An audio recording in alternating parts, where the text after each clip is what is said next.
नमस्कार, स्वागत है आपका। मैं हूं आपके साथ अनुज श्रीवास्तव। बुलेटिन की शुरुआत करेंगे बड़ी खबर के साथ। ब्रजभूषण पर दर्ज 2 एफआईआर पर बड़ा खुलासा हुआ है। छेड़छाड़ और जबरन छूने के 10 मामले हैं। जी मीडिया के पास एफआईआर की कॉपी है। 28 अप्रैल को कनॉट प्लेस थाने में एफआईआर दर्ज हुई है। ये बड़ी खबर हम आपको बता रहे हैं। अहम खबर है, ब्रजभूषण शरण सिंह पर दर्ज 2 एफआईआर पर बड़ा खुलासा हुआ है। छेड़छाड़ और जबरन छूने के 10 मामले हैं। जी मीडिया के पास एफआईआर की कॉपी भी है। 28 अप्रैल को कनॉट प्लेस थाने में एफआईआर दर्ज हुई है। तो क्या कुछ मामले में यहां पर एफआईआर दर्ज की गई है वो हम आपको बता रहे हैं। छेड़छाड़ और जबरन छूने के 10 मामले हैं। जी मीडिया के पास एफआईआर की कॉपी 28 अप्रैल को कनॉट प्लेस थाने में एफआईआर दर्ज हुई है।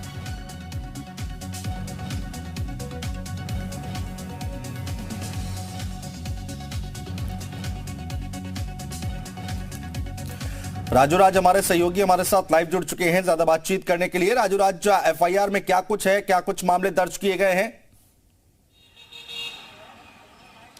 बिल्कुल बता दूं कि ये एफआईआर 28 अप्रैल को दिल्ली के कनॉट प्लेस थाने में दर्ज किया गया है।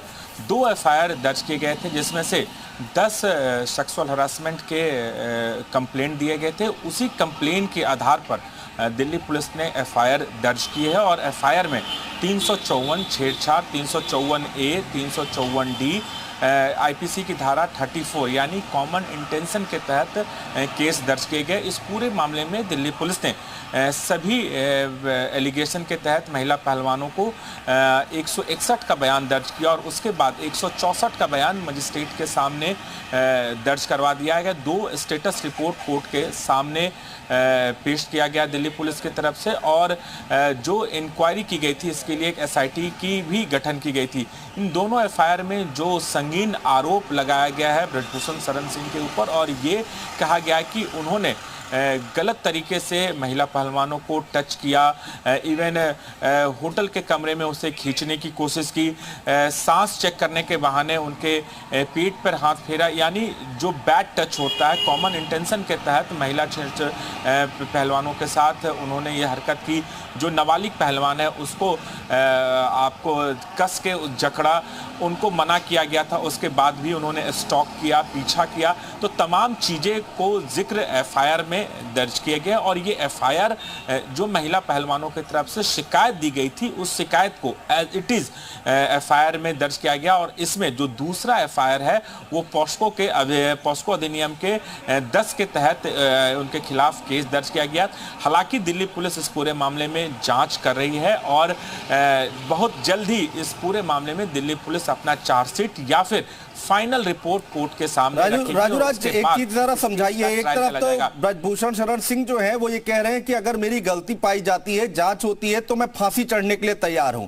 दूसरी तरफ आप बता रहे हैं कि पॉक्सो एक्ट में भी मामला दर्ज किया गया है, तमाम धाराएं लगाई गई हैं, तमाम बातें आप बता रहे हैं कि किस किस मामले में दर्ज किए गए हैं ये मुकदमे। तो आपको लगता है क्या कि इस एफआईआर के बाद यहां पर जो चीजें निकल कर आ रही है ब्रजभूषण शरण सिंह की दिक्कतें और भी ज्यादा बढ़ सकती हैं, परेशानियां और बढ़ सकती है क्या?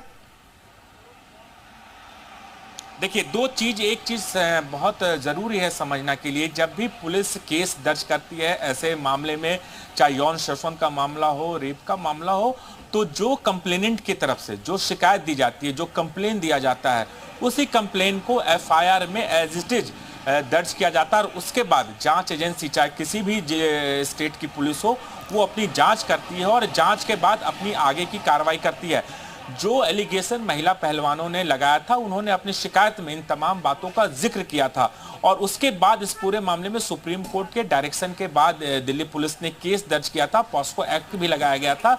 लेकिन दिल्ली पुलिस ने इस पूरे मामले में एक एसआईटी टीम का गठन किया और चूंकि पहलवान लगातार ये आरोप लगा रहे थे कि दिल्ली पुलिस ब्रजभूषण शरण को जल्द से जल्द गिरफ्तार कर दिया जाए, लेकिन अब तक की जांच की गई 2012 से लेकर 2022 तक जिस लोकेशन पर जहां पर तमाम घटनाओं को अंजाम देने की शिकायत दी गई है, दावा किया गया, उन तमाम जगहों पर दिल्ली पुलिस की टीम गई, सभी लोगों का बयान किया गया। इसमें विनोद तोमर पे भी आरोप लगाया, जो ब्रिजभूषण शरण सिंह के साथ फेडरेशन में थे, उन पे भी आरोप लगाया गया था। उनसे भी दिल्ली पुलिस ने पूछताछ की, उनका स्टेटमेंट दर्ज किया और उसके बाद कोर्ट के डायरेक्शन के बाद पुलिस ने सभी महिला पहलवानों का 164 का बयान यानी मजिस्ट्रेट के सामने बयान दर्ज करवाया। और मजिस्ट्रेट के सामने जो बयान दर्ज करवाया जाता यानी उस बयान से ये आप पलट नहीं सकते हैं। इसके बाद पुलिस की जिम्मेदारी होती है कि 3 महीने के अंदर, जब से केस दर्ज हुआ उससे लेकर 3 महीने के अंदर चार्जशीट दाखिल की जाती है और चार्जशीट में जो एलिगेशन लगाया गया था उसके एविडेंस और तमाम गवाहों के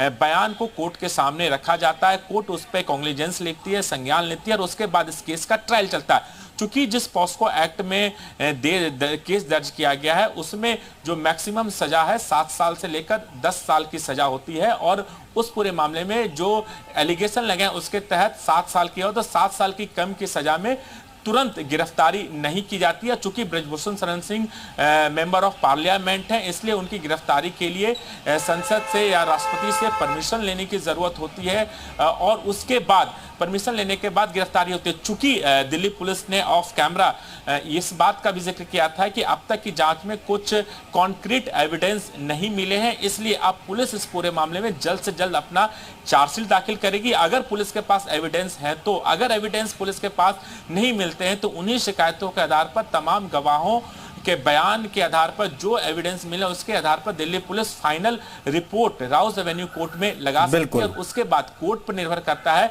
कि उस केस को आगे ट्रायल पर किस तरीके से ले जाना। अगर सबूत नहीं है, अगर कोर्ट निर्देश देता है कि आप पहले ब्रिजभूषण शरण सिंह को गिरफ्तार कर आगे की कार्रवाई करें तो दिल्ली पुलिस उस आधार पर ब्रिजभूषण शरण को गिरफ्तार कर सकती है। लेकिन इस बात का मैं जिक्र करना चाहूंगा, जो एफआईआर दर्ज किया है, एफआईआर में जो कंटेंट का जिक्र किया है, जो बैड टच की बात की गई है कि गलत तरीके से टच किया गया, स्टॉक किया गया, टी शर्ट खींचा गया, तमाम चीजों का जो जिक्र किया गया वो महिला पहलवानों के शिकायत के आधार पर पुलिस ने केस दर्ज किया और उस शिकायत के आधार पर पुलिस ने अपनी जांच की है। अब जांच में क्या बिल्कुल देखना होगा राजूराज की क्या कुछ निकल कर आता है और जो फाइनल रिपोर्ट लगती है उसमें क्या कुछ होता है। मुश्किलें बढ़ेंगी या नहीं बढ़ेंगी ये तो आने वाला वक्त बताएगा। फिलहाल आपके लिए बहुत शुक्रिया तमाम बातचीत करने के लिए, तमाम जानकारी हम तक पहुंचाने के लिए। अब आप